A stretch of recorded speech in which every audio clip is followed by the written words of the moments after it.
So today I thought about doing kind of a comparison between two guitars that are kind of in the same price range.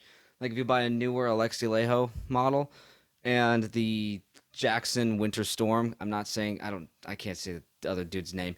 But anyways, these are both Seymour Duncan Blackouts, and I'm probably mostly just going to pay attention to the bridge because the Blackout on this is a single coil. It's going to sound drastically different than the neck pickup on this humbucker on the neck position. I really just wanted to see if the bridge pickups are going to sound the same, even though one's a 7-string model and one's a 6-string model. They're both compressed preamp active Blackouts. So thought might as well check it out. And, they're both two guitars in a very similar price range.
These two guitars are very on par with each other just in general. They both have 24 frets, active Seymour Duncan Blackouts, ebony fretboards. There's binding on both of these. They're so close to each other, and they both have an unfinished neck that tapers to the body, which is very interesting. I mostly wanted to see if there was a difference between the Blackout 6 and the Blackout 7. And for some reason, it almost seems like the 6 has more gain for some reason, like even more sustain than the other. And maybe that's just my mind playing tricks on me, but this still is a very high output pickup. It pretty much does whatever you want with it when it comes to sustain and chug. There's almost too much on both of them. Like you got to kind of roll off on the volume if you want some clarity, at least with a high gain channel in your amp. Like I could probably put a lower gain channel in the amp and that'll balance it out too, but I just meant just on a high gain channel. These are very hot output pickups, a lot of sustain and all that nonsense. I noticed though that I think ESP and LTD are doing a better job of the transition between unfinished and finished body.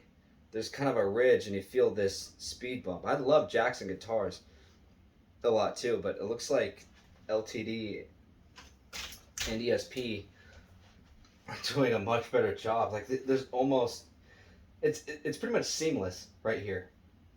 Like the transition between unfinished neck and, well, I think there is satin on this, but I just mean going from satin to a gloss.